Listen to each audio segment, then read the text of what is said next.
Bill O'Reilly was railing against the New York Times yesterday for coming out in favor of marijuana legalization. And during a discussion on this topic, he let us know what he thinks about black people. I'll be the New York Times, and you just asked me. I'll be the guy. Rosenthal is the head editorial director. All right. So you just asked me the question. Here's my answer. I'm not going to believe anything that goes against my ideology. Next question. Yeah. So you can present.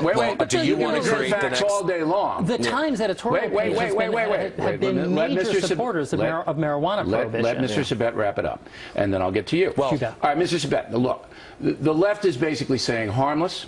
Okay, which I don't agree with, and I think you don't agree with. It's not a harmless substance, all right? And you know, it's blacks. You know, you trap in the blacks because in certain ghetto neighborhoods, it's part of the culture. 9-year-old boys and girls are smoking it, and they don't like that. They don't want those kids to be targeted by the cops. Oh, you know, in some ghetto communities, there's 9-year-old kids smoking weed.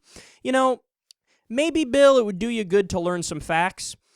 Here's an overwhelming fact that stops this conversation dead in its tracks. Black people and white people use drugs at the same rate.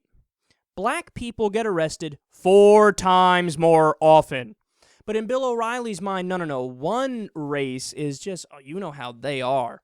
It's a ghetto community, and they're lazy, and they're slackers, and they're living off the government, and they have 9-year-olds smoking marijuana. Isn't it amazing? This is how you know what Bill O'Reilly really thinks about a topic like this. Whenever it comes to, he always talks the black culture, the black community, And what will he talk about? Songs, music. Oh, the rap artists, you know how they are misogynistic and talking about doing drugs and having sex. Hey, Bill, have you ever heard any rock and roll ever? We came out here one day and gave a list of 12 songs at least that were rock songs done by white people that either sang endlessly about alcohol or endlessly about LSD or endlessly about heroin or endlessly about all different kinds of drugs, about fucking nonstop. But when white people do it, well, I like the instruments over there better, and I'm not going to blame a culture for the actions of just one music group, but if a rapper does it, oh my God, this reverberates throughout the entire black community, and they're all the same because of one rapper who did a misogynistic song or has some lyric that I don't agree with. Music is music, okay? It's the same thing as movies in the sense that we allow people to shoot people on screen, but not in real life. We allow people to rap about, booties bouncing all over the place, which, by the way, I love. Side note, or, gang violence or whatever. And we allow people in rock songs to do the same things because it's art. It's not supposed to represent reality. If it represented reality, it'd be fucking boring and it wouldn't be art. But he blames black people for rap and doesn't talk about rock for white people, even though the lyrics can be equally as either misogynistic or pro-drug or pro-sex, et cetera, right? So that shows you, and also with drugs, again, it's a fact. They use it the same rate, but black people get arrested for it. But he's not out there talking about, there's a NASCAR culture in rural, poor southern places where they're so addicted to crystal meth, and in the Midwest with the crystal meth and with the mullets and with the Budweiser and doing fucking stock car races, and you know how they are in that community, in that trailer park community. No, he leaves them alone. They're poor white people. I feel bad. They just haven't gotten a fair shot at it. They haven't worked their way up the ladder. But black people, it's all their fault. Blame them. Blame them, blame them, blame them, blame them. It's so obvious what he actually thinks about black people. And so he doesn't even try to hide it sometimes. He'll go out there and do rants about how the violence in the black communities, by everything's their fault personally. Never mind the fact that they were slaves for 250 years, and then after that there was separate but equal and Jim Crow, and to this day there's systemic racism, and they don't get a fair shot. But it's all their fault for everything ever.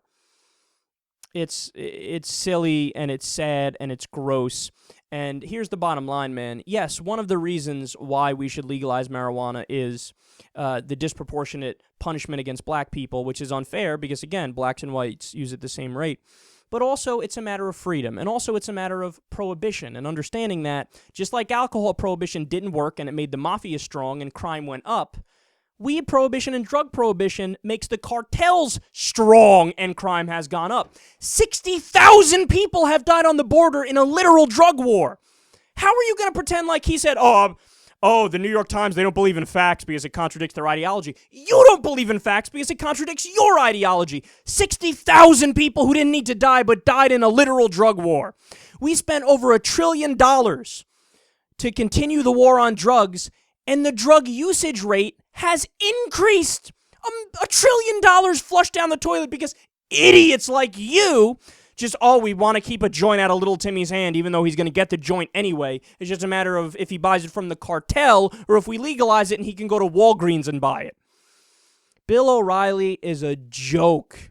He doesn't know anything about politics. He doesn't know anything about economics. He doesn't know anything about history. Okay, but he goes out there and he gives these backwards, insane, slightly masked but not really racist opinions. And if you believe the stuff he says and you think, he's just keeping it real, that O'Reilly, I feel just as bad for you as I do for him because you're going to live and die in ignorant fuck.